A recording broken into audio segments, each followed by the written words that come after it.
Grabatzen ari garen unean gaueko 10:05 diren honetan, aste honetan amaitu den Binagako txapelketa nagusiko ligaxkaren balorazioa egingo dugu. Gogoratuko dugu 14 astean zehar segidan jokatzen aritu direla pilotariak txapelketaren lehen fase luze honetan.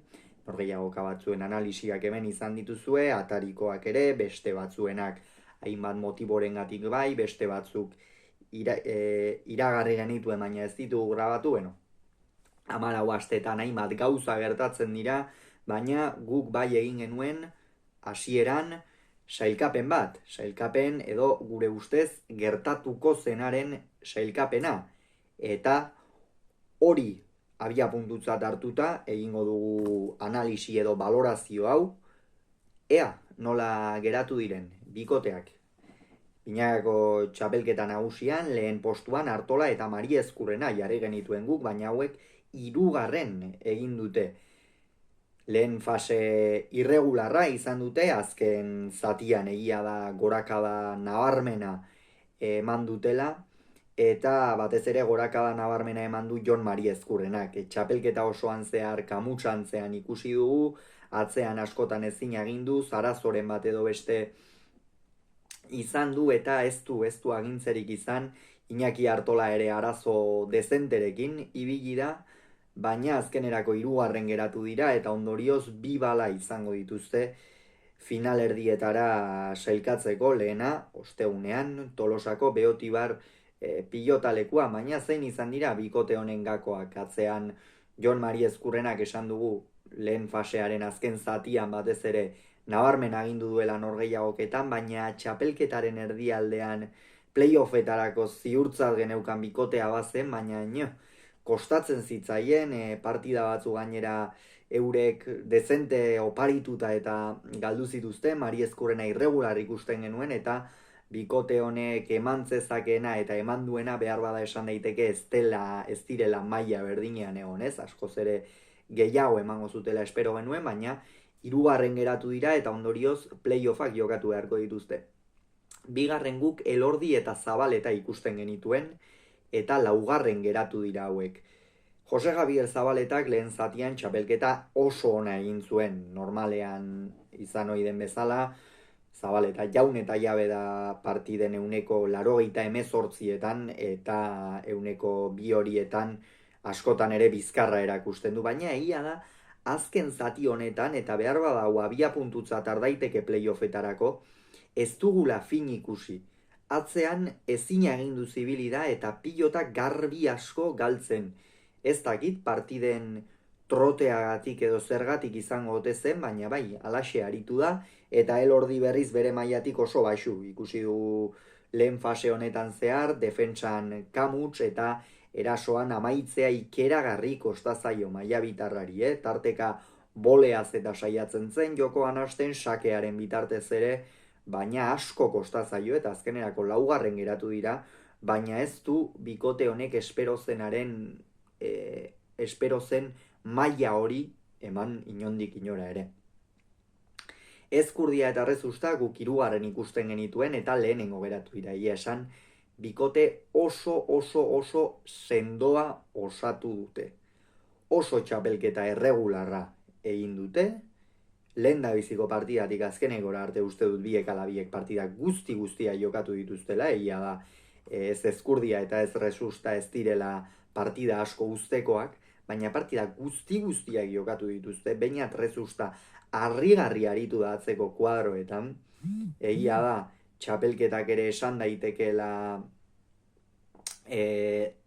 ongi harrapatu zuela, baina batez ere sailkapena, txapelketa hasieran Rezustakia epelak ematen zizkion pilotari eta gainera Ezkurdiak aurrean baliatu egiten zuen, oso zulo gutxi utzi dituen bikotea, euren esperientzia kantxan islatu dutena, eta benetan lehen fase ikeragarria egin dute. Altuna eta Aranguren guk 4. ikusten genituen eta 7. geratu dira, txapelketatik kanpo. Hemen ñabardura asko daude, Arangurenen inguruan egin genuen bideo bat, kendu zuten albistea jakin bezain pronto, kendu zutenaren albistea jakin bezain pronto, Altuna txapelketa ikeragarria egin du Altunak, Arangurenek egia da ez diola atzean asko lagundu, baina esan dugun bezala eta jada ez dugu berriro ere errepikatuko azken jardunaldikoa erabat soberan zegoen gauza bat zen, gertatu zen bezala azkenerako 7. geratu dira Altuna eta Aranguren, eta formatu honetan, hau da, playoffen formatu honetan eta Jokin Altuna binakako txapelketan lehen fasetik kanpo geratzen den lehenengo aldia izan da. Beraz, pentsa, jada badara matzate, 5-6 urte formatu honekin bada lehen aldia izan da Jokin Altuna lehen fase honetan kalera joan dena. Eta orain noski, amezketarra buru-belarri, buruz-buruko txapel hori defenditzeko martxan jarriko da, inolako zalantzari gabe, ziur aski, partida osagarriren bat edo beste, logikoki, jokatuko du ez baita egongo hilabete oso bat geldirik. 5. Peio Etxeberria eta Martija ikusten genituen eta 8. geratu dira. Hauek bai, euren mailatik oso bera ibili direla. Oso bera, hasieratik dinamika txarrean hasi ziren, Peio nik uste Lauterdiko txapelketa horrek oso ukituta utzi zuela, finala galdu izanak, naiz eta aurpegia eman zuen eta duinki galdu zuen. Oso ukituta eta Julen Martija ere atzetikan batez ere hasieran, gerora hobetu zuen, baina hasieran oso galtzaile ikusten genuen ezin dominatuz, eta Martija ezagutzen ez genuen Martija bat, ikusi genuen zalantzari gabe, eta hortxe, kontua, 8. geratu dira, 2 puntu besterik ez dituzte eskuratu txapelketa osoan, eta horixe emaitza.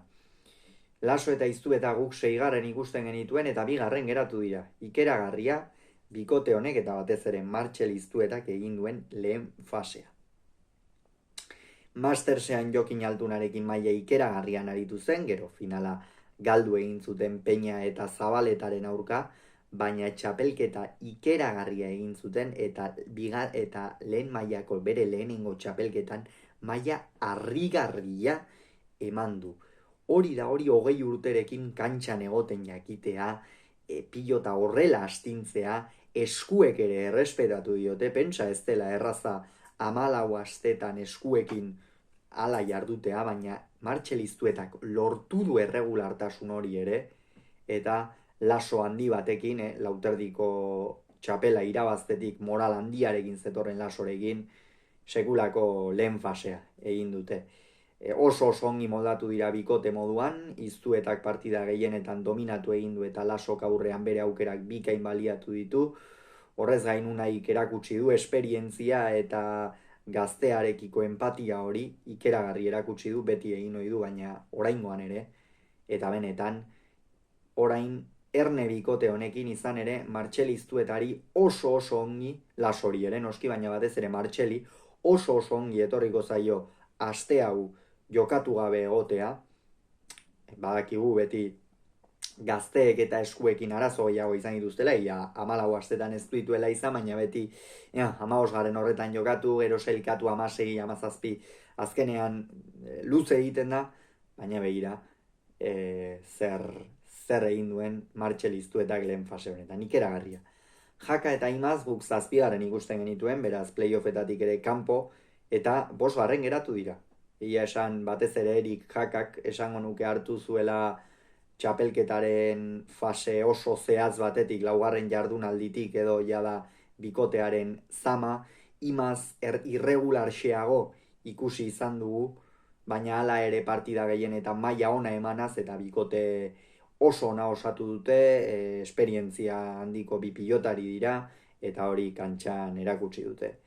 Peña eta Albizu ikusten genituen 8. eta 6. geratu dira, azken jardunaldi horretan sailkatu ziren, egia esan txapelketa irregularra egin dute hauek, batez ere Jon Ander Albizu jada bada, bola bat erregulartasuna galdu duena eta ez dakizula nola arituko den kantxan, baina esango nuke Peñarekin batez ere txapelketaren azken zatian sekulako bira eman diotela euren boladari, eta azkenerako 6. sailkatu dira. Finalerdiak datorren astean hasiko dira, aste honetan playoffak, ostegun eta ostiralean, ea zer gertatzen den hause, esan beharreko aurrengoan gehiago izango zuen, pitatzen izan agur.